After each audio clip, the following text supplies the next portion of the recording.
Hi, everyone. This is episode 5 of Chillin with Joey. I'm here with Delight Bucko of the Veterans Association of Bristol County. We're going to get this show started right now.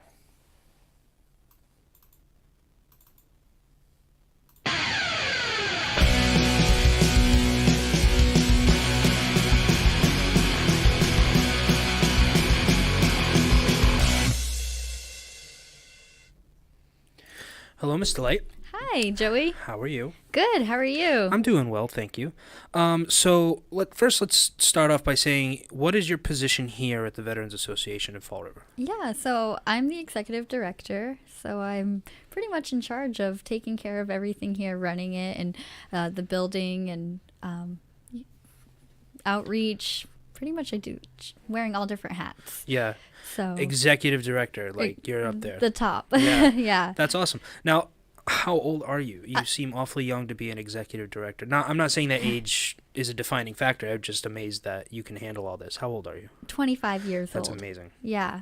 The fact that you're only 25 years old and you're the executive at 25 years old, I didn't even know what I was going to do on a day-to-day basis. Never mind be the executive director. Now, the Veterans Association, explain to people who are listening what it is, this organization. It start from what you know, the name of it is the Veterans Association of Bristol County. Bristol County, so it's an entire county. Yeah. Okay. So we're a nonprofit 501. Was it CP3? C3. A C3 organization. So everything we do is based off of volunteer work, grants, donations. And we try to service everyone in Bristol County. So as long as you have a DD 214 and you're a veteran, you can use our facility and your family. You don't have to technically be honorably discharged. As long as you have the DD 214 to prove that you were in the military, you can receive some of our resources or benefits that we have, which is we have the food pantry that's open Monday through Thursday from the time we open up, which is 8 a.m. till 12 noon. And Steve Perry, who's the assistant director, he handles a lot of the food that comes in, does all the pickups and deliveries. We get a lot of donations from Stop and Shop, the food pantry of Boston, New Bedford.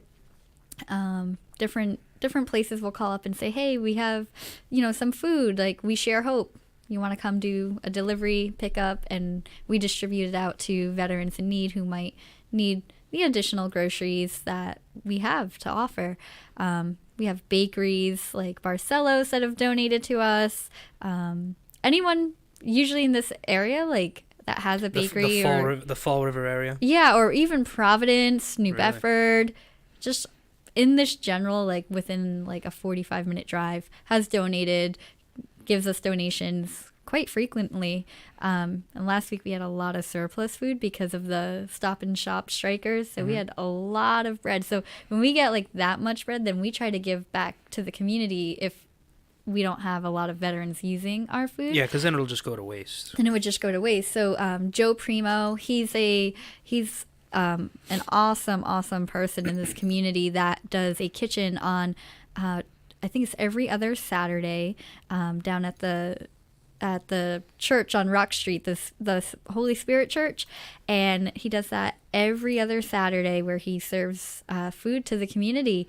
And it's just an amazing thing. So he'll come in, he'll donate stuff to us, we donate stuff to him, and there are veterans that are that might go for that breakfast as well. So it's just giving back to the community in any way that we can. So that's awesome. Yeah. Now, when you do get all these donations in, how is it that you get the word out? Because it seems to me that unless you are a veteran who is, I don't want to say involved, but already has the information to come here and to receive these benefits, basically. Yeah, well, also to go back to, I left a part out. So we don't just have the food pantry. Yep. We also have free counseling for veterans. We have someone who sits on the board of here, and she's also the counselor. She volunteers her time. So that's on Tuesday and Thursday. So veterans can get counseling. That's awesome. We also have kind of a recreational area where they can go on the computers if they need access to like writing a resume Awesome. or filling out paperwork or just want to use a computer. They have that here. We have TV, we have checkers, chess, game boards, lots of movies and DVDs that they can take home, books. And then we always have food out. So there's always the coffee makers on. Mm-hmm. There's always food available for them to eat here, Mm-hmm. not just to take home, but also something to sit and, lounge and hang out. And on Tuesdays and Thursdays, we have the DAV, which is the Disabled American Veterans. They come and they work in the back with veterans that are applying for their benefits or anything that they might need sent over to Providence or Brockton for claims or benefits where they're claiming something for the VA themselves. So it's kind of like having that helping hand to help you fill out your paperwork. That's awesome. Yeah. I think one of the greatest things about it is the fact that you guys just, you said it that there's a counselor who comes in and volunteers her time. Yeah. That's awesome. Because anywhere else you're jumping through insurance hoops or you're paying out of pocket, and these guys and gals, men and women, I'm sure, would love the opportunity to get the help. My thought on it is and this is from veterans I know. Do you ever find it difficult to help veterans? Like, do you find that some veterans just don't want help? Yeah. You'll get mixed. Because I know a lot of them are just so independent. Right. Well, I think not just independent, but I think sometimes it's hard to ask for help. Like a pride thing. Yeah. I think that I've seen that before where it's hard to come out and say, I need the help, even though they're struggling. And then sometimes I think that it can be hard to help when they don't want to look for the resources, so they don't come, they don't ask questions. They think they're not taking that initial step. Right, Gotcha. right. So yeah, it can be hard when they don't want to seek the help, but they need it. Understood. I get what you're saying. Now, when you have that type of situation, now let's say you have a veteran that comes in, and you can tell from interactions with people that people just like they need help. And I don't even mean like food, clothing. Like I'm sure there's a bunch of them out there who just and I aren't left talking that to out people. too. We have a clothing trailer too, so they can come and get clothes, So shoes. you guys are basically sportswear. a one-stop shop. Yeah, you can get everything here. You need it, we probably have it for you. That's awesome. Now, what I was saying was, if you have someone who comes in and they need help, and I don't mean like clothes and food, I mean like they need mental attention. Right. Is it your responsibility? Like, obviously, I'm sure you feel like it's your responsibility, but is it the responsibility of the organization to find someone that help, or at least lead them in that direction? Yeah, so we'll always try to do that, offer the resources and make them knowledgeable, what's out there. So we have, during the week, Veterans Inc., Veterans Incorporated comes. They bring one staff member. We have some really amazing people that have come. Their names are like David, Melissa, Zara, Stephanie, and they set up like a little area in the back, and they will give out resources of like whether it's like, do you need housing, or some veterans might have problems with alcohol or drugs. Then they can get them into a facility that's for that, or what other resources might you need, and we'll get you in touch with those resources. So they kind of also do what we do, but on a larger scale, and they can also help put them in housing or get them the paperwork to start filling out for housing and things like that. So we always try to give them those resources, like, hey, let's reach out to Veterans Inc. Or we're so close to the government center. They also have a veteran director there, Ray Haig. He's amazing. He does a lot for this community, for the city of Fall River. He works with the mayor. He's right there in City Hall. And he also has like emergency funds. So like, let's say we had a veteran that was homeless like that day and said, hey, like I really need a place to stay for a night. Yep. There's an emergency fund where Ray Hay could help get him into a hotel. It's not something that would be permanent and not something that would go more than a day or two. But if it was an emergency basis, Yep. we have access to pointing him in the direction of that facility. And they also have vans that take veterans grocery shopping down at the government center. And they have a lot of different organizations that they're tapped into. So we would say, hey, go see Ray Haig. You know, he's Yep. going to help you with that. And we would probably call Ray Haig ahead of time and say, we have a veteran that's coming in, or we might drive them there ourselves, something like that. We Yep. do have a van, so we have the ability to do that. That's awesome. Now, when you get when a veteran comes in, what is it that your initial what is usually their initial thought? Like I ask this because it just seems to me like that walking in here as a non-veteran, I'm not a veteran myself. Mm-hmm. I've done things for veterans in the past, and I continue to do them when I can. When a veteran walks in, what is your initial response? Because obviously you have to handle every case differently. Mm-hmm. But when they first come in, they have their paperwork. What is your initial maneuver? So when they come in, it can be for all different reasons, but we have quite a few regulars. So Kim, who's at the front desk, everyone has to be logged in. So we have to know everybody's name. Everybody has like an identification number of who they are here. Mm-hmm. That's all logged in. If they're new, Now, then they'll check. I don't mean to cut you off, but what is Yeah. the purpose of that? Well, we have to keep track of everyone that comes in for the state. And also, like, everyone here will have a file. So your DD-214 will go on file, because if you're not a veteran, you can't be using our services. That's So- that's understood. And I guess the reason I asked that question is because it just seems like now obviously you need it for you guys, so you know who they are. But are they like? How do they feel about just giving, like, all right, this is another person I'm giving all my stuff to?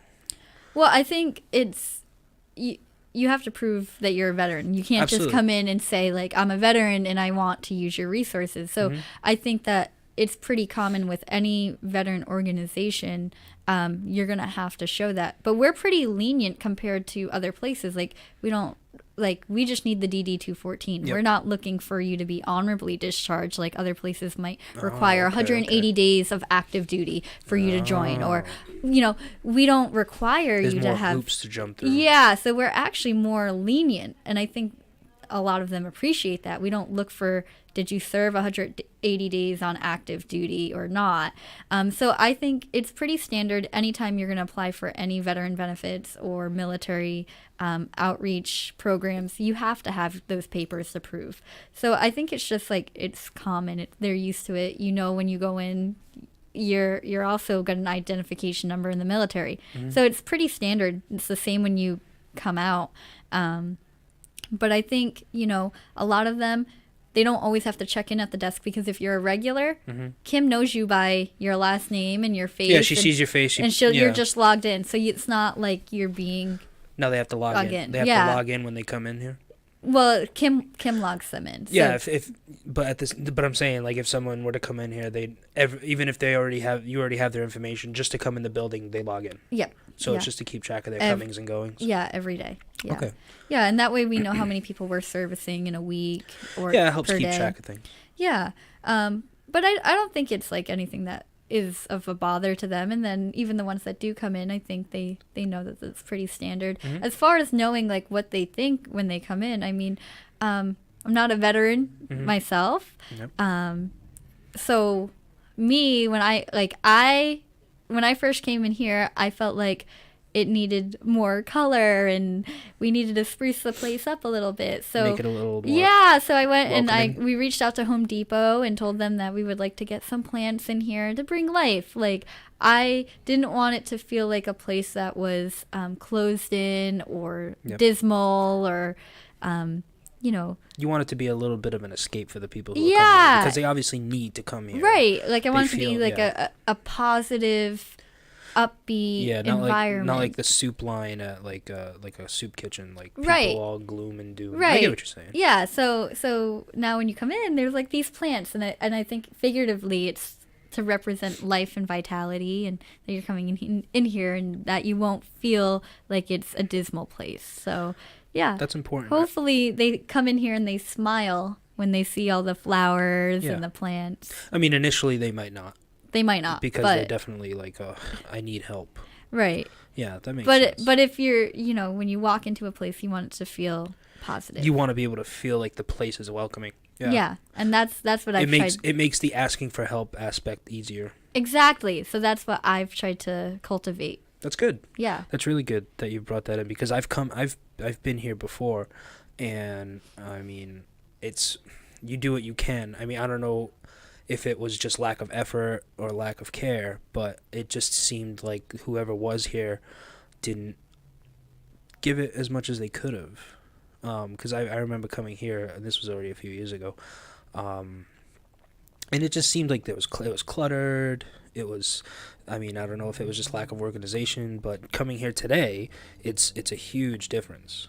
And I have to say that congratulations for what you've done so far in the short time that you've been here. Well, thank you. I've only been here 3 weeks, but I've tried to make the outside look really nice. We got flowers even on the outside of the building, and it's a work in progress. I feel like, the building is older within itself. You've been here for 3 weeks, but I follow you guys on Instagram and Facebook, and you've already done more in 3 weeks than I've seen in a long time. Well, thank you. And I think a lot of that has to do with effort, and you got a great team here. And it takes a great team to complete a goal that you guys are trying to complete. Absolutely. Actually, it's interesting that you bring that up, because the past 2 days, I've met with the mayor of Fall River, and he's young too. He's 27, so he's only 2 years older than me, but he's been mayor since he's 23. And I met with him on Wednesday, and we went to his office with the president of this association as well, and one of our board members, and I talked about my visions and goals for this place. And then I got home and I realized, I wanted to ask him a question. I didn't even ask it. And then yesterday I was at a memorial service, and I gave my first public speech as director, and he gave a little intro, and I pulled him aside and I said, I have a question for you. And he says, what is it? I said, you're a young leader. I'm a young leader. Mm-hmm. And we both have this goal about being a leader in this city. I said, what is your advice for me? Yep. As a 25-year-old in this position? The fact that he's been there, yeah. Yeah. And he said to me, surround yourself with a great team and work with your team. Like, don't work against them. Like, work with your team and surround yourself with your team, because it's important. And just like it just nails on what you were saying, like having a great team, things get accomplished. Yep. And I think that's really valuable. It's really, really important to work with your team and not against them. Well, in some aspects, you have to work against them. I think because if you all have the same ideas all the time, it just becomes a group of yes men. Right. Because the only way to move forward and create growth is by a conflict of ideas. Right, but you need to have the same vision too. Yeah, you have to have the same end goal. Absolutely. No, that I agree with. I get what you're saying there. Work with a team where your goal is the same, but don't all just shake your head and nod at every idea. Right, like everyone has to bring different something to the table, yeah. Yeah. Yeah, and then also be able to say, that's a good idea, but that idea might not work because XYZ. Yeah. Absolutely. So you need the different personalities and someone to keep those here. Checks and balances. You have them here, that's for sure.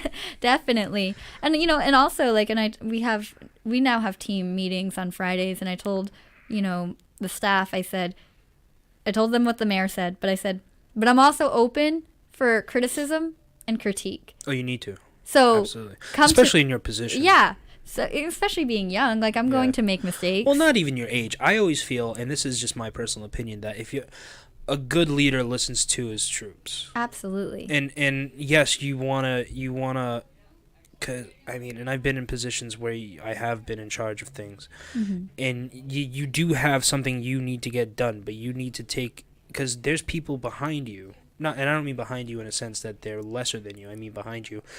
Because you're leading. Right.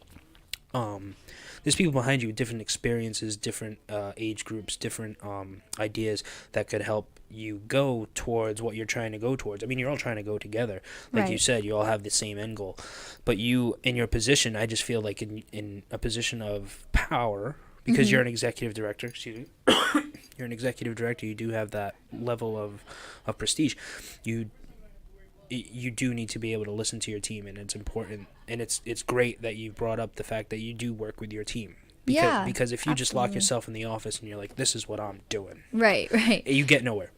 Absolutely. And it's funny too because I think like I'm an optimistic person. I'm very positive. I'm the glass is half full type personality. Which is But great. the assistant director, he keeps me in check because he will look at like the scenario and be like, okay, if we do this, what's the worst case scenario if we implement that? What is the worst case thing You're that could looking at- happen? yeah, I get Which what you're is saying. good though, because then you have to be prepared. Like you have to think like if we did implement that and that situation did happen, do we have something in place Yep. for it? Where I probably would have just put it and then like, well, okay, what happens on the day that the worst case scenario happens and there's nothing in place? Hope for the best, plan for the worst. Right. Yeah. Right. So I think we work really well because I need that person there to kind of be like, not a naysayer, because I don't think he's a naysayer, but I think he really thoughtfully thinks about everything. And that's really important. So I value when he talks to me like that. I'm like, I value that because my mind doesn't go to that place, but I'm glad yours does because now I can think about those things that I wouldn't initially think of first. Absolutely. Off the bat. But now when I do think, I always go to where he says like, well, what's the worst case scenario Yep. and what's the best case scenario and how do we work together on those together? So yeah, it's great. I think we have a great team here. Good. That's great. Now, because you are a association of Bristol County, how involved is the county in this location? Well, I think, like I said, a lot of people give donations from all over, whether it be Providence, like which is not the same state as us, or as far as New Bedford as well, Freetown. Like it's not just like this small little area. I think it's all of, this Massachusetts and Rhode Island is pretty close together, so we get to service 2 states and sometimes people from Connecticut. So, Well, I think that just goes to the fact that veterans have that camaraderie that is unbroken. absolutely. It can't be broken. I don't think it ever can. From veterans I've known that the moment that brotherhood is formed, it takes a lot to break that. And the fact that you are dealing with veterans, every community in the area every veteran supporting community in the area will be involved in some sort of way, which is great because then it just makes not your job easier, but it definitely makes it smoother. You know what I mean? It definitely smooths things out. And I know easier and smoother is basically the same thing, but it just helps. Absolutely. Because nothing's easy. Nothing in this environment is easy. Nothing you do is easy.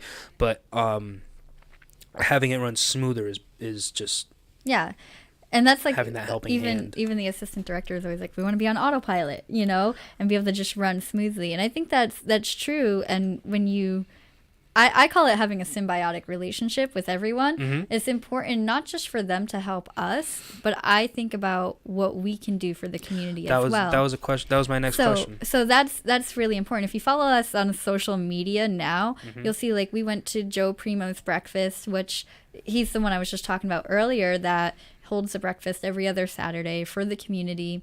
And we went and showed support. Now, we don't have to go there. We're closed on Saturdays and Sundays. Staff's not paid to go and support and do those things, but we do it because we want to, because we love to, and we want to show our support to the community just as much as the community supports us. We want to be involved in their events. So that was on a Saturday. The following Sunday after that, Paul and I went to the AMVETS Easter breakfast in Somerset, which was put on by the AMVETS Women's Auxiliary. And, we wanted to make connections with them and hear what they're doing for veterans and what they're doing for the community and how can we help them. So it's really important not just to receive, but to give back. That's awesome. Yeah. Now, because the community is involved, how involved is the state? The state, so we're given grants. Okay. And so the state, like we have a state grant as well, and we have someone from the state that monitors everything we do, just because we do have to give those demographics of the numbers of veterans being here and how much is used as far as like the food bank. So things like that, they do kind of like monitor and watch. But again, it's all about what we put in we're going to get back. You know, Absolutely. if we want to be more involved, they'll probably be more involved with us. If we're not going to show that we're enthusiastic about being involved, it's harder for them to be involved if we don't put in the effort. No, that makes complete sense. Yeah. That makes complete sense because it's one hand washes the other. I mean, and the fact that you do have that sort of backing, it does. And I don't mean backing. I mean in a financial sense. I mean backing in the fact that you have the mayor of the city. You have these organizations pouring in effort. Right. It's not even money. It's effort. Because with the help, help is more important than cash. I mean, cash can get you stuff, but sometimes you would rather have the helping hand. Right. Absolutely. And I think veterans in general, and I said this when the Herald News came this week, and I'll say it here too, is it's not a political issue. It's not right or left. Helping veterans, it's just the common vision for, I think, humanity. Mm-hmm. You know, like they come back from war, or even if they didn't deploy, you know, they're making... They went through something that most don't. Most don't. What is it, the 3% of Americans? Less than 1%. Really? Yeah. But it's not, that just goes to show you not everyone's willing to do it. I wasn't. So I wasn't. So that is, it's you know, it's a sacrifice. It's a sacrifice on the family. Yep. And I think that as civilians, we have to recognize that, and they're not going to receive like better benefits as like general, like beyond this place. I'm speaking generally here, but in more of a political sense. Mm-hmm. If it's not for the civilians that vote in the politicians that support veterans and vote in our local government, all of that is up to civilians to work together with veterans to make sure that they're getting the best that they should be getting. Mm-hmm. And it's not really a political issue when it comes down to like, okay, they're doing something for us that I wouldn't do for myself, so let's support them. And I don't think you have to be right or left to be on that page. You have to be a decent human being. Right. So I think it's just a humanitarian. Yeah, if you throw politics out the window, it doesn't matter. You see someone who went through what they went through. I mean, even if they never deployed, just to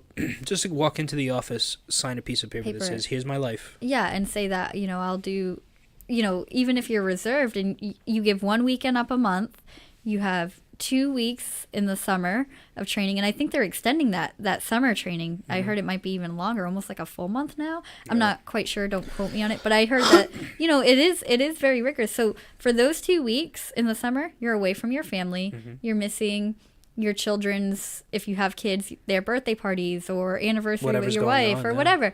And then 1 weekend out of the month, that means that other spouse, even if it's the woman in the military, your husband or your kids, they don't have you for that weekend. They're gone, yeah. Yeah, like you have to plan everything around the military. Yep. Versus you planning your life around them. Yeah. So yeah, it's and as someone who wasn't in the military, this word, what I'm about to say might sound a little insensitive, but it seems so inconvenient for the family. Yeah, it feels like an inconvenience because now it's like, all right, our life doesn't revolve around us now. Right. And that's where I think when we say it's a great sacrifice, it's like these families, they answer the call of duty. They're told to move, they have to move. Yep. Up and leave a school. Yep. They're making such a huge sacrifice. Yeah, you're born and raised in Massachusetts. Well, now you're stationed in Texas. Have fun. Right, exactly. Yeah. And so my education research paper, when I went to, my majors were elementary ed, double major in American Studies, and for my senior year, I focused on researching for the education department what children go through mm-hmm. in military families and the effects on them academically, socially, mentally, physically, cognitively. All of those things, it's very robust. And I was leading the research in Vermont. This had never really been done before. Mm-hmm. So my research, I presented at Norwich University, Camp Johnson, St. Michael's College. This was like groundbreaking research. Even when I was at Camp Johnson showing it to their family readiness groups, they said, wow, the things in this research paper we didn't even think about or have access to. And this is a military base. What did your research show?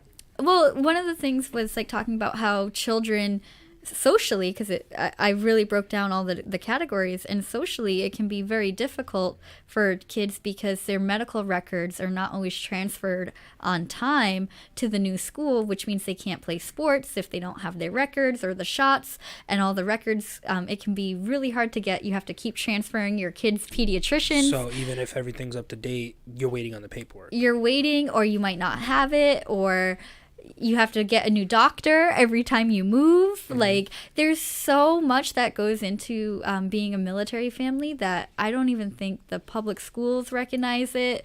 And even our military readiness groups are still learning. Every day they're learning more and more about how their kids in the military are being affected. Mm-hmm. And because for so long we've coded them with the label resilient. Oh, they're military, they'll be resilient. And they absolutely are. And I'm not taking away from that. Mm-hmm. But there's also a level of, they're still kids. They're still human. They're growing. They're developing. And it's a lot to handle being in a military family, especially if you have a parent deployed. Mm-hmm. And you see those videos of those kids where their I'm assuming parent surprises them coming back home. I've actually witnessed one of those before. It's just so friggin' heartbreaking. Because you see these kids and you're like, how long did they not see this mother, father, uncle, whatever? Yeah. How long? And then you see the other spectrum of it when the parents are seeing the kids come back. Yeah. It's like, ugh. I've actually witnessed that. It turns me into the biggest wuss. In person. That's got to be... I was bawling my eyes out. It was. I would have been right there with you. I was a teacher at Penfield Elementary School in Portsmouth, Rhode Island last year. I worked with like the extended day and the preschool, and there was a 6th grader boy who's. This was awesome. The headmaster of the school had talked to the mother ahead of time, and the father was going to surprise his son.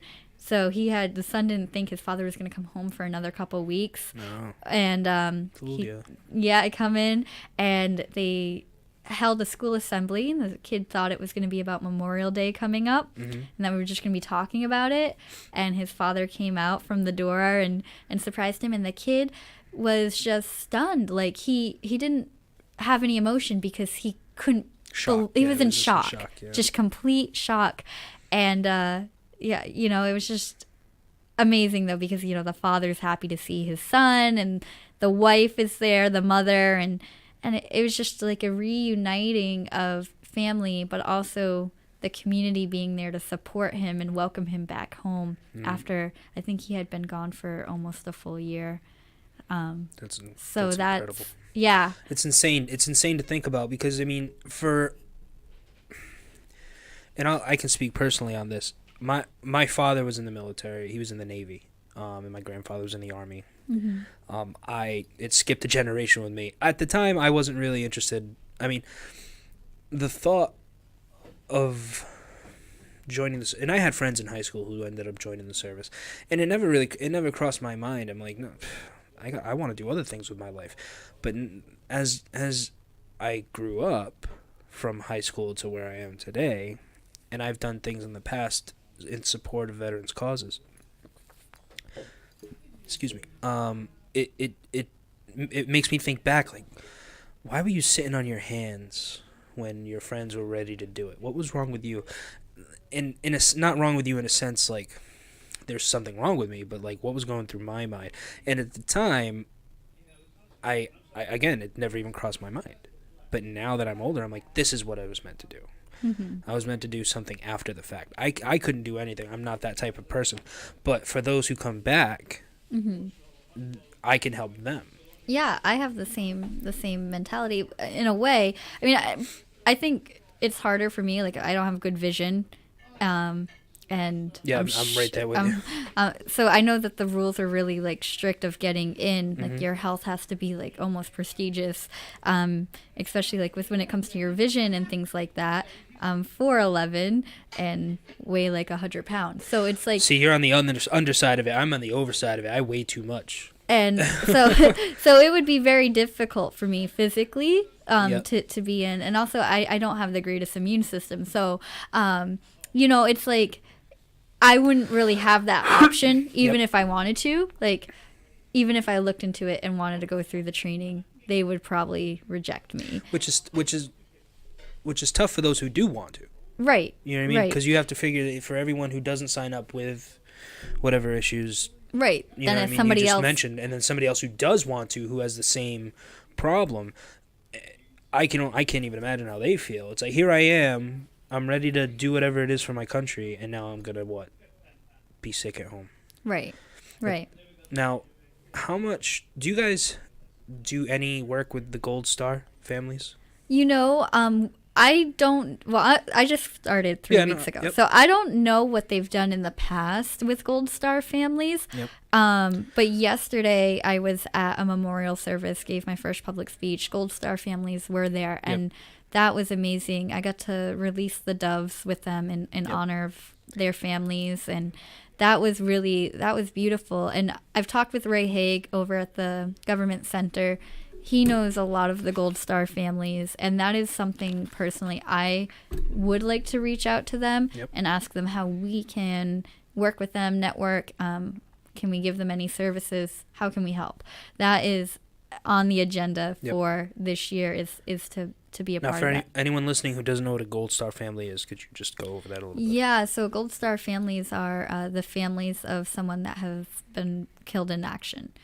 So that's difficult. I can't even imagine what it must be like to be in that position. No, absolutely not. That's even worse than watching the family members come home. Right. You know what I mean? Not worse in the sense that it's bad, but worse for me emotionally. I can't take that. Right. Because you see these families and you're so happy for them that it brings you to tears. But tears of joy are much... I'd rather cry tears of joy than cry tears of sadness. Because, Right. I mean, there's videos of people, and I won't get into that. That's a personal thing that I just won't touch on.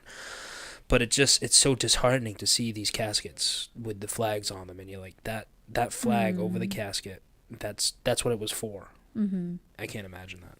Yeah. Yeah. It's such a selfless act. Absolutely. You know, I had the privilege about a year ago to go down to Arlington Cemetery in Virginia. Oh my God. Have you been? That's a trip I want to make. Oh, you have I to. do want to have make to. that trip. That's one bucket list thing. That Arlington was on my Cemetery. bucket list, and my dad was going to Washington, D.C. for business. Mm-hmm. And I said, get me a plane ticket because I got to go to Arlington. Yeah. So I ended up doing the trip alone. It's breathtaking. Yeah. It's somber. It's reverent. It's holy. It's beautiful. It's emotional. Yeah.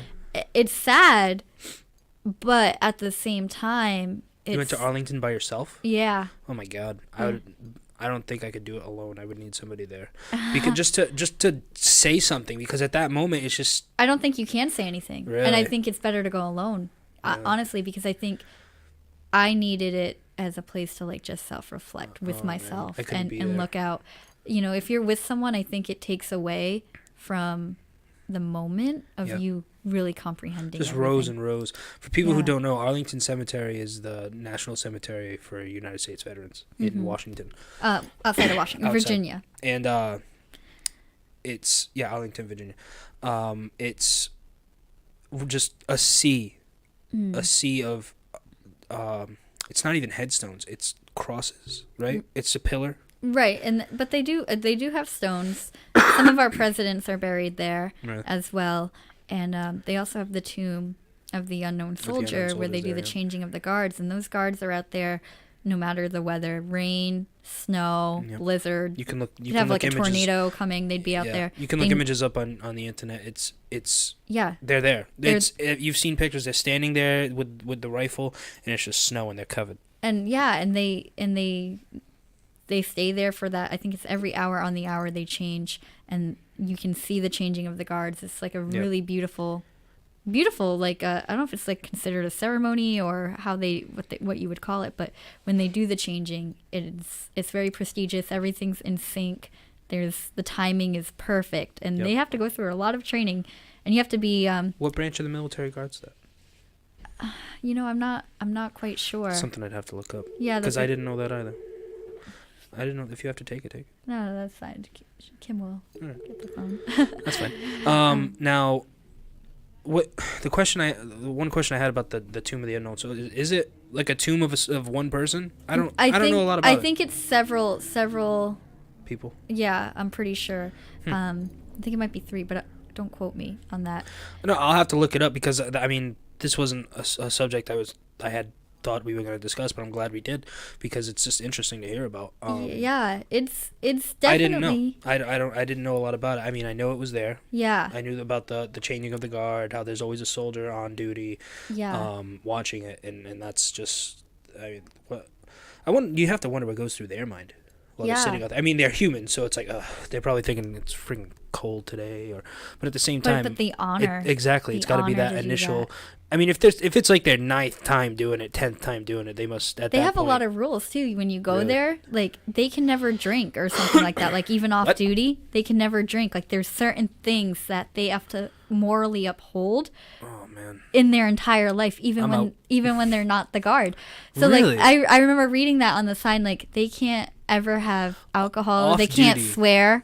Yeah. Oh man. Like there are things like they have to uphold this like more moral obligation to be like pious in a way, and it's outstanding. It doesn't sound so great anymore. The commitment, that's to definitely that impressive. honor and that duty, that's amazing. But absolutely, when you're there too, because there's funerals going on all the time while you're there, and I mean, you hear bagpipes being played, or you'll hear taps, and you'll see the casket with the flag, and you'll see the family members, and you'll hear the rifles, and that gets me. Like, I don't even know who this person is. I just came here to visit Arlington, and you kind of get yourself mixed into like funerals that are actually taking place, and you can hear it, you can see it, and you're like, wow, like you're just in tears.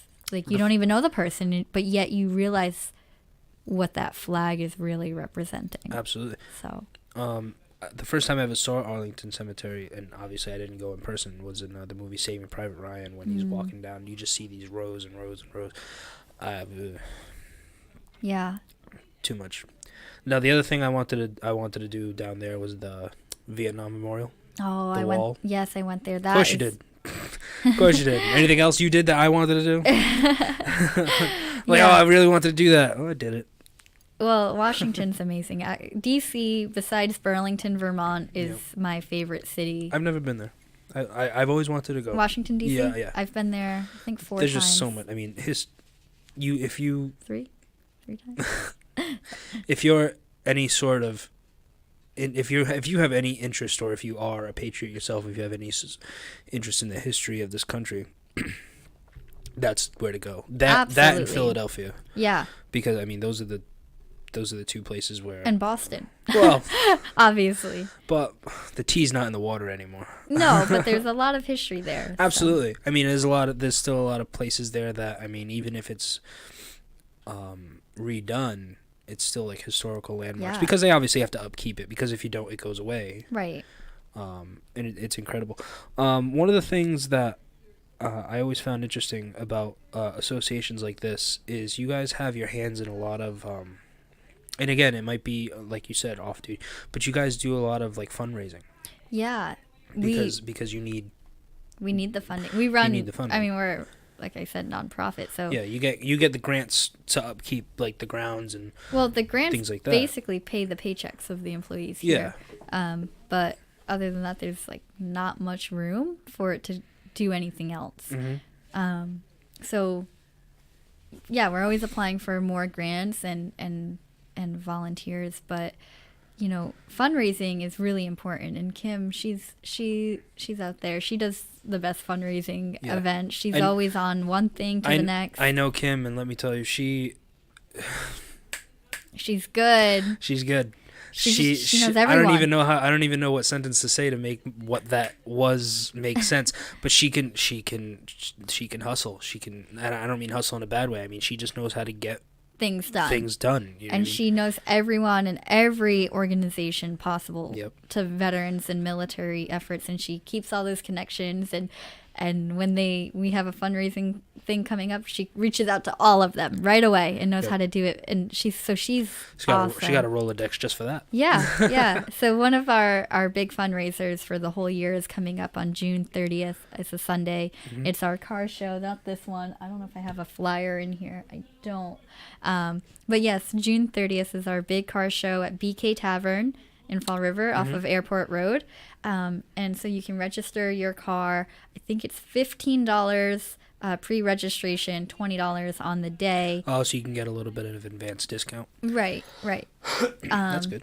Yeah, and we give out trophies, and I think there's 3 trophies, and the 4th one is like the toilet trophy for the worst car. Nah. The golden toilet. I'll enter in my truck.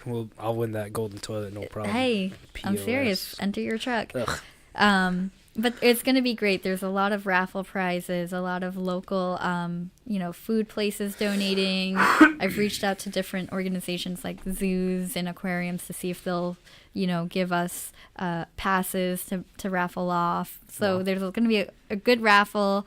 And the moment you guys say Veterans Association, I'm sure there's like an obvious approval for these donations. I mean, because if I were a business owner and I'm a fat cat sitting in my office smoking a cigar, flipping a nickel, making all this money, and I hear Veterans Association, I'm gonna be like, yeah, here you go.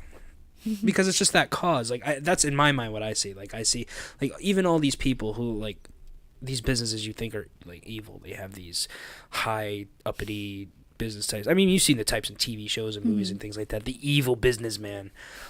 Even they have to be like, all right, veterans cause. You have to.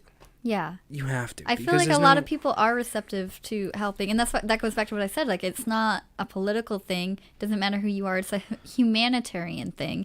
And we realize that our vets haven't always been treated the best. I mean, look at our Vietnam vets. That's obviously. And I think we learn from history that they were mistreated and they had to go through a lot. And they're still going through a lot. But they were mistreated because they were... Not because they did anything that wasn't already being done, but it was just people. Wasn't that the first time people were seeing like live action of what was happening in war? I mean, I don't know about live action, but I think, the report. I mean, it's tough because even World War II was I think people Absolutely. were more receptive but the difference to them coming back. The difference between World War II is because we were attacked. Right. In Vietnam, it was like the Vietnam War happened. I'm not going to sit here and take a stance on it against it. It happened.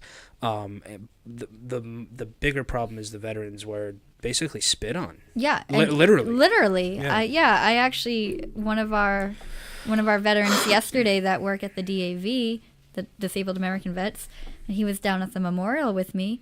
And he shared that. He's like, yeah, I was getting ready to get on an airplane and a civilian spit on me. He's like, the MPs had to pick me up. And I'm like, oh my gosh, you're like the most amazing person. Like, I can't imagine like someone being that disrespectful. Yep. Like, but it still happens today. I worked at the Student Veteran Association in St. Michael's College. I was the treasurer there, and we really helped get that started. But there were student vets that served in Iraq and Afghanistan who were spit on by 20-year-olds, 19-year-olds on college campus. You know what I'm saying? Colleges nowadays are a war ground. Yeah, so it's but I think we are learning from our history. You think so? Yeah. I don't know if we are. But you just said yourself, like, most businesses would want to give to no, veterans. Absolutely. No, absolutely. But in the sense that generations are disapproval of veterans and their actions, I don't think we are. I think that you're always going to have people who are so against what they do and what they stand, and that's a generation thing. Like, it's handed down like a family heirloom. Right. I mean, I agree with you in the sense that companies are more willing to donate. In whether it be help or money, which is great. But I think from what I've seen and from what you see today, I mean, there's people who can't go on. There's people with different views, whether you're in right wing, left wing, I mean, however you want to look at it, from Republican, liberal, Democrat, whatever, conservative. there's people with different views that can't even go to college campuses without for fear of prosecution and violence. Right. And the fact that, I mean, there are veterans who are Democrats. Yeah, There are absolutely. veterans who are Republicans. But there are it's veterans who are independent. There are veterans. But they're veterans first. Right. And the fact that they are veterans first puts this stamp of what they are on them. And there are people, whether they're uneducated or ignorant or just plain stupid, who take the fact that they are veterans to mean that they are this thing. Right. And then they are spit on, or they are berated, or they are looked down on. And I don't think that'll ever change. Unfortunately, it's unfortunate that it never will. But it's not. But I think it's not as bad as the way. It was No, in definitely the 60s. not as bad. You know. No. You're absolutely right. So I think we are, because that was the general consensus. generally, as a public, as a nation, learning from that and say, hey, For the most part, yes. Okay. they need their benefits. They need to be, the Vietnam. That basic human need. Yeah, and they fought for a lot of benefits that they should have, and they had to pave the way. And they did a lot of groundwork that now, because of our Vietnam vets, our returning veterans from Afghanistan and Iraq have a better quality of benefits and things that they can apply for, because those Vietnam veterans had to pave the way for Absolutely, them. yep. And also, we're also missing out on one thing here too, is women veterans in combat. That wasn't always absolutely approved of. Women have it rough. Yeah. I think female veterans have it just as, or if not rougher than male veterans, just because the first thing you think of when you hear veteran is a man, and then you have a woman who needs assistance or help, and you don't necessarily, in your position anyway, you don't look at it any different. But when you say you have somebody coming in, if they don't give you any information, there's somebody coming in who needs to talk to you, what's your initial thought? There's a male veteran. It's what, 90-10? I mean, for me, I think I've learned to keep it so open after interviewing the families that I did for my research paper. Yep. And I purposely sought out female veterans and moms who were in the military versus just the husband, or families that had both mom and dad in the military. Okay. So I think now my mind always goes there to include women. So I don't, maybe in the past, like 6 years ago, I would have thought, boy veteran, or as a child, because my mom, like when we were little, we would always say grace at dinner, and that was something we'd always pray for, was for our veterans. And she'd be like, and bring our boys home from Afghanistan and Iraq, bring our boys home. That was like her saying, but she comes from a different generation too. Like my mom's like 65, so like it was only men, and it usually, I mean, there were women too, women nurses, but mostly men were the ones that served and didn't go into combat. I mean, women didn't go into combat the way that men did. But now I'm like, Mom, we got to include the women, So, so that was like boys and girls. Yeah, so like my mind goes there now, but as a child, probably not. But it's also now women are in combat, and I didn't always have that in my time as well. Yeah. So hopefully as generations move forward and grow and go on, that it is something that becomes more regular to think about. I don't even know how women make it in everyday life today, never mind being in the military. Like, just as a civilian, women have it rough. I mean, growing up, being raised by my mom, like just think of everything a mom does. Yeah. You know what I mean? Think of everything a mom does in her everyday life. Now put her in the military. Mm-hmm. Yeah. That you've just multiplied that by who knows how much. Right. I don't want to put a number on it, because I have no place to say I'm not a woman, nor am I a veteran. But it's mind-boggling to think, like, all right, here are all these responsibilities. All right, now, like you said, in the reserves, one weekend a month you have to go do this too. Yeah. I can't imagine. Yeah, it's definitely. I can't think imagine. It's definitely hard. And interviewing women, mothers and stuff like that I've had the privilege of doing, is I'm always looking at them and I'm amazed, absolutely amazed by what they do. And that's why I do what I do. Actually, it was really awesome. I was interviewing a family whose mom and dad were in the military, and mom was a doctor, and then she she now works for the VA, and dad's still in the military, but on voluntary separation from them. He was in Washington, D.C., very higher up in the military as well. And the child was so excited that I would even take into consideration his perspective of what it's like being a child in the military. And he was very proud of his parents' service. Like, he's like, he didn't see anything wrong with the aspect of being a military family. He could only focus on the good. And because that's the way his parents raised him, they didn't focus on the negative things like dad's away. Like, it was more like, we're making a calendar, which is fun because we can add stickers, and it's our daddy countdown calendar, and we'll do, he looked at it as like it was such a privilege for his family to be in the military, but he also wanted to be able to share that experience with me as an educator and a teacher that went to his school. And during the PowerPoint, he did a slide about what it means to be coined in the military. And he actually coined me right there with a coin that his father had designed. And he says I was receiving that coin because of my efforts to support the military children and families.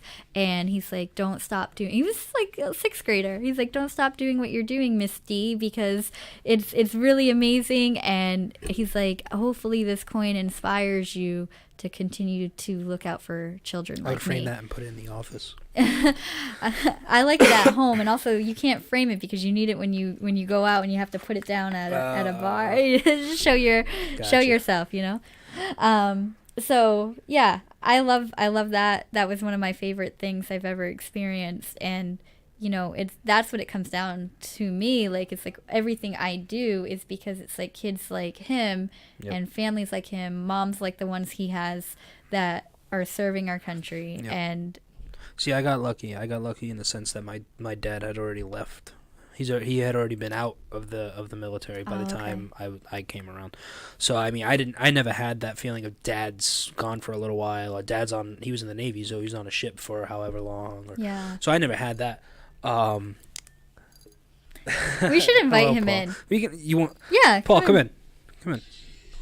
Hold on, everybody. Oh, never mind. Paul's got a phone call. He's got more important things to do. Paul's the president. Paul Messier. He's the president of the Veterans Association here. He's a nice guy. He was supposed to be on the show. He's feeling a little under the weather, so I gave him a free pass. But like I was saying, I had that separation. I mean, I always knew. I never really talked to my dad about it, which is something. Dad, if you're watching this, we have to talk. Because I want him to come on the show, and that's something I've always wanted to talk to him about. And I feel like now that if I got him in front of the camera, I can you can have I can corner him.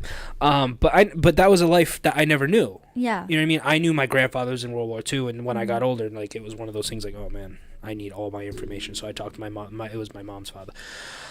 I got as much information from her as I could about him, and then I was part of a motorcycle veteran. I was part of a veterans motorcycle group for a little while, and their rule was you don't have to be a veteran to join. You just have to support. So that's what I did. And we did a lot of good things, and I got more interested, which is one of the reasons I wanted to talk to you, was because I knew what you guys did. Yeah. You know what I mean? I knew how much good you guys did. We've donated tons of stuff here before. And back when I was part of it. And I remember just like that feeling of like, wow, they do need the help. Like, you hear like veterans need help, and you hear it a lot, and you don't really realize how much they need the help until you put yourself in that situation, not in the situation of helping, because then you see like firsthand. You see firsthand. You hear the number the of people. stories. I think that's what gets you. Is I don't think the stories do the experience justice, though. No, but the personal, intricate stories. Like I said, I gave a speech yesterday, but the day before, the brother, the younger brother, Gold Star family of, his older brother was killed in action at 19 years old in Vietnam, and he was 11 years old when his brother died. And his brother was his hero. He just like idolized him, and he makes sure that this memorial's happening in memory, so we don't forget, and that we're honoring, and he just came in and shared those stories with me about his brother, and like, that's the stuff that I'm like, wow, like, you can't even put words into that. No. And I think that that's why we do what we do, because everyone's got their own stories or their own memories or their own, however war or the military has affected them or their families. They come in, they want to honor their service, and that's what it's all about, is serving those who serve. And I said that's my mission while I'm here. Good. Is that I can't physically serve in the military, but I can serve those who have served. And that's my service to my country. It's by serving the ones that actually go and do all the hard work and the sacrifice. So well, it's very noble. I didn't want to use that word because it sounds like such a cliche, but it's very noble of you to and very humbling to come in here and talk to you about what it is that you do, because you don't, I mean, again, you hear about it, but until you see it firsthand, you don't understand. You don't understand. Now, let's say, hypothetically, you had a magic wand. Okay? Somebody came in, they gave you a magic wand. They said you can't fix the world. You can only fix one aspect of it. Like, let's say, like what you're doing. Right. What they gave you the magic wand, what do you do? Oh my gosh. I mean, there's a lot. I think I would want this facility to be bigger, and I want more resources, like activities for our veterans. So that goes into exactly like my focus, like my goals for this year is to get women veterans to reach out and use our resources. We don't have a large demographic of women veterans coming here, and that could be because of the sexual assault stuff. Women don't feel comfortable using a lot of veteran facilities, and that goes for the VA hospitals. At a women's conference, VA networking group last week at the Providence VA, and they said, they don't even like to use the VA hospital. So there's actually a women's center, a whole separate building just for women. Really? Now they can use the hospital, but they choose not to. They choose not to because of sexual assault being one of the largest things. Really? So I talked to the counselor here. I said, what can we do? Like, I don't want women veterans not to use our resources because they feel intimidated to walk by a group of men. What can we do? So we brainstormed. And we've decided if they don't feel comfortable, maybe they can come in through the back, where it would be they'd come in through our back door, and on our right side we would make like one Friday a month dedicated to a women's tea networking hour, and it would be on Fridays because Fridays are our slow days. The food pantry is not open. We have less veteran men here. And we would really try to focus on getting yoga started here, meditation, massages, haircuts. Every month do something different for women veterans and get them to come in. It's sad that they feel that there needs to be segregation. Yeah. It is. But you can understand if you've had that trauma. I completely get it. I can't express enough how much that is a problem. It's just sad that it's a problem. Exactly. But because of that being an issue, then they don't reach out and they don't get the resources they need. So it is my duty as a woman director here who can not sympathize because I'm not in the military, but can say, okay, women need support of other women. How can I cultivate that environment being a woman for women veterans? Exactly. Even though I'm not a veteran. So that's up to me to reach out to all my resources of other women veteran network groups out there, like the one at the VA hospital in Providence, or vet centers, or different organizations like Veterans Inc., and say, what do women veterans need? How can I cultivate that here? How can I be inclusive to their needs, also understanding trauma that they might have, and then create that environment. So that way they have a place to go to, because it's not fair if they feel like they can't come and use our resources. No, absolutely not. And I mean, for anyone to make them, first of all, for anyone who put them in that situation, how dare you? Right. That's number one. Number two, for them to feel that way, it's so disheartening. Yeah. Because you're doing all this good, and the people that do come in, you feel not. I don't want to make it about you. It's more about them. You feel the sense of accomplishment, like, here, this is for you. Take it. Mm-hmm. But then you have this totally separate group of people who have been through the same scenarios or worse because of the harassment issue. Not or worse, definitely worse if they've been through the harassment issue. If they haven't been through the harassment issue, they've been through the same scenarios. I just want to keep it on that point, the veterans point. Mm-hmm. You don't see them. Yeah. Coming. I mean, and I don't know if it's because it's lack of marketing to the fact that there is a outreach for women. Mm-hmm. You know what I mean? I don't know if it's because of society, like we said before, the boys, bring our boys home. Is it because we just have this initial trigger in our mind that when you hear United States veteran, you think man? Mm-hmm. I don't know what the cause is, but the problem is the fact that these women do need the help, and they're I don't know if it's because they're not reaching out, or because, like you said, they feel like they can't. Mm-hmm. That's a problem. Yeah, and that's why I want to put something in place here specifically for them. Yep. So at least we can say we offer it, and that there is a safe place. Even if it's just pastries and coffee. Oh, yeah, I want to do a tea day. Just where it would be pastries and tea. Come by, have books. I'm not going to sit here and say that women do just these things, because that would be whatever the word is for it. But sexist? Yeah, is that the word? I don't know. Misogynistic, is that it? Yeah, I think they're using that word now too. I don't know. I don't know what words people use nowadays. But I don't want to say or that. Chauvinist. Right. But look it up. There's words. I'm not an English major. I barely passed English in high school. But my point is, if you could, and a lot of this would have to be done with research. Mm-hmm. You would have to take polls. What is it you would want to do? And that's what I always say is, like, as the because director, you can't just assume. You can't assume. I don't want to assume, but we need to start somewhere. Absolutely. And so let's offer this, and then they can come to me with ideas and say, hey, next month, can we do this? Mm-hmm. Next month, can we do that?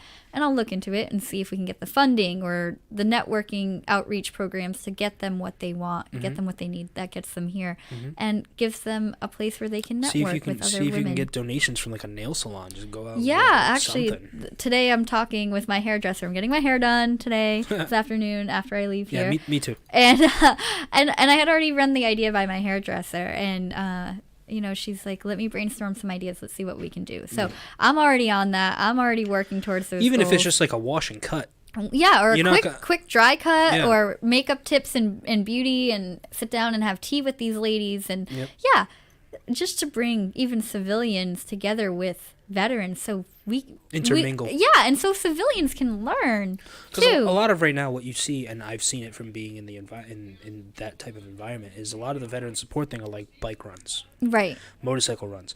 And I'm not saying women don't enjoy that, because I know women who drive, who ride nicer bikes than I do, because I mean, that's just the nature of the beast. You do what you do, but that's more towards what they do for them. Yeah. So now, and that's just a way to raise money. Right. Which is great.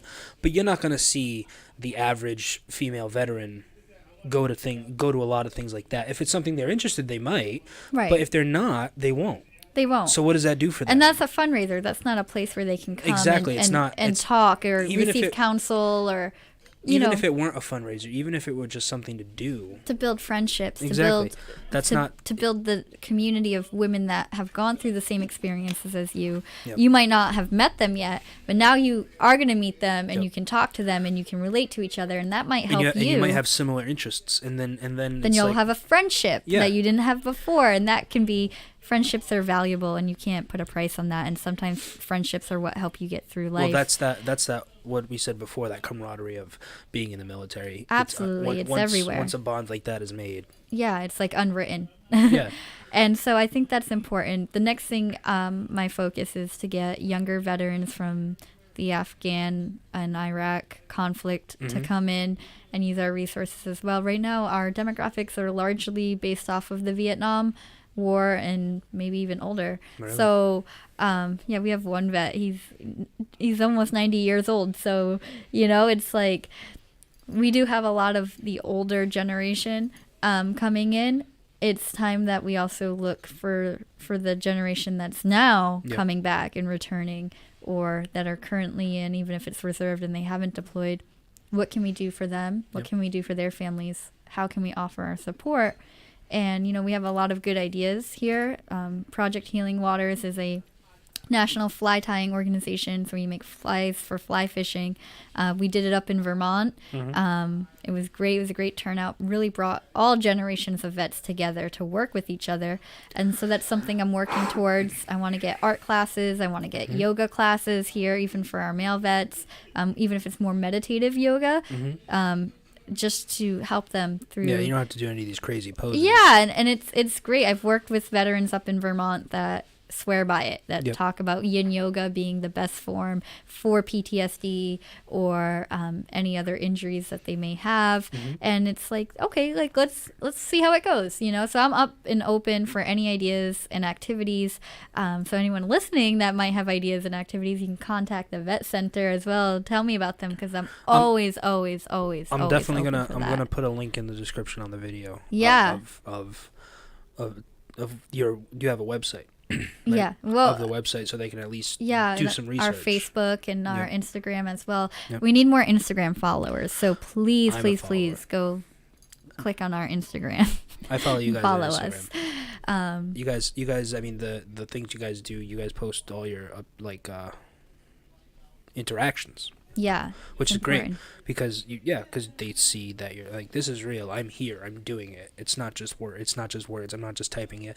Oh, here at so and so place getting this. Right, Okay, yeah, great. I'm gonna take you at your word. But if you're lying, right. like the pictures, the proof. Like, here you go. I'm here. Yeah, Like the other day, you guys got donations from a bakery. I saw you that the picture was there. You at the box at the bakery. So it's one of those things that, like, if you do follow you on Instagram and Facebook, it's like the proof is there. We're doing the work. right. which is great. Absolutely, absolutely. But I'm always open to new ideas, and I want to make this place the best place it can be for veterans. And I need ideas. I need Yeah. people to come forward. I need volunteers. So if you have a heart willing to volunteer, you have resources, you know people that are like, Yep. hey, I know this person that does music for veterans, the whole band. Will you ever need them for a fundraiser? Yeah, give me their number. Great, yeah. Like stuff like that. Like, you know, even you reached out. You're like, hey, listen, I do this radio podcast stuff. Yep. Can I come do a show? Yeah. Would you be Like, interested? Yeah. Yeah, like stuff like that. I love that. Like, talk to us. Yeah. It's You know, getting the word out. That's everyone- that's why I called you guys up and wanted to see if you guys would be interested, because not only does it help me out, it gives me content for the show, which is great. I mean, I don't know how many people are going to be watching this. Is not the point. The point is that people who do watch it are getting the information. And then they can pass that information Exactly. out to other people. Exactly. But yeah, we have that, and everyone I think in the community has like different abilities, different talents, and they can use it in some capacity or not to help our veteran community here Absolutely. at the vet center. So If it doesn't have to be a money donation to help us. It can be as No, simple as as- coming in with absolutely your radio equipment to do a podcast. Like, but at the same time, if you can't help and you do want to make a financial donation, by all means. right. If You know what I mean? if you do Yeah, have we're not gonna limit. look at it. We're not gonna look at it like, oh no, like we'd rather. No, you take what you can get. Whatever you can give Exactly. is what And the fact we're that open to receiving. exactly, and the fact that, I mean, you do have so many avenues of receiving the help makes things easier for you guys. Absolutely. And it's just great that you're 25. 25. And what is your goal? What is your, if you can look at where you are now? Mm-hmm. I mean, you're a college student. I went to college, but it wasn't real. For me it was a trade that I was trying to learn. For you went to college. I'm sure you've done the big, like, what they say, 10-year plan, 5-year plan, things like that. Those are the terms they use. Yeah. What is your big picture? You know, I don't think I have one. I think it's just Really? like I've always said, like, I wanted to serve veterans Yep. after I got my education degree and American Studies degree, and I didn't know how I was going to use both degrees to Yep. some capacity. I thought maybe I'll teach on a military base or whatever.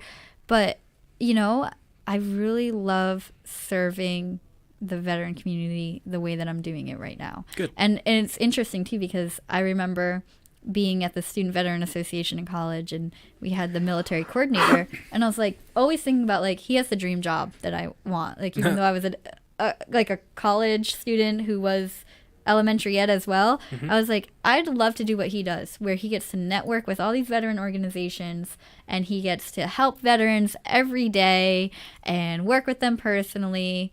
I'm like, that would be a dream job. And then now here I am Yeah, here you doing are. the very similar work. It may Yep. not be on a college campus, but it's pretty much the I same think thing. I think it's easier to not deal with a college campus. College is politics. Well, everything's politics. Ugh. Even this job is got its own. Yeah, but it's a Politics. different. It has to be different. Yeah. Even though it has its own branch of politics, it's not. I don't think anything's on the same. I think college politics are worse than DC politics right now. College kids Yeah. are ruthless. It's tough. It's tough on college campuses now. But Yeah. but it comes back to what he's doing is he's serving veterans, and it's not about the politics. No, So, for him. for him. Yeah. For him. So and I love this job, and we'll just see where it goes. Good. Now, why don't you tell the people where they can reach you? How can people get a hold of you? Okay, so they can reach me. Let me pull out the card because now everybody has cell phone numbers. So how do we memorize cell phone numbers to our place? Yep. So they can call. This will be the office. Yeah. Okay. The Vet Association, Bristol County office. 508-679-9277. And they can also reach us by email at vabc755@gmail.com. You can go to our Facebook page, which is just the Veterans Association of Bristol County. Just search it. It'll come right up. You'll see my picture. I'm pretty sure I'm the only one with the name Delight. So if you see it on there, then you know it's me. Our Instagram is the VABC Instagram as well. So awesome. Yeah. Anything else? Any other topics you want to bring up before we say goodbye to everyone? Think that's it. I got a lot of big plans for this place to just reach out to the community more, and like I said, really want to focus on getting our younger vets, even if they don't need our services or our resources, we could use them as volunteers. We want to start possibly a softball team or capture the flag team, football team right across the street. I don't know what park that is. Do you know? I think it's Ruggles. Ruggles, yeah. We want them to come out there and play and do things. I'm not 100% sure. Even if veterans don't feel like they need the resources here, and that's fine. They don't have to use us for the food pantry or for counseling or for the clothing that we offer if they need clothes. If they can give their time and they want to help other vets and be kind of like that mentor to veterans that might need it and just hang out. Sponsor. Yeah, hang out, play some softball, play some capture the flag. We can get the grill going. We'll make hot dogs and hamburgers and call it a day. Yeah. You want to go out kayaking or out on the boats with the vets. We need people that will just volunteer their time and hang out, Which is great. So, yeah, that's what we need. That's awesome. Well, Miss Delight, it was a pleasure doing this. It was a pleasure, Joey. Thank you for having me on your show. I really appreciate it. Thank you very much for coming on. I appreciate the time. I will see you guys the next time. Be sure to, I'll leave all the information in the description about where you can get in contact with Delight Bucko and anyone else at the Veterans Center. If you do need help, don't be ashamed to reach out. They're here for you. Absolutely. Thank you very much. Thank you. Have a good day.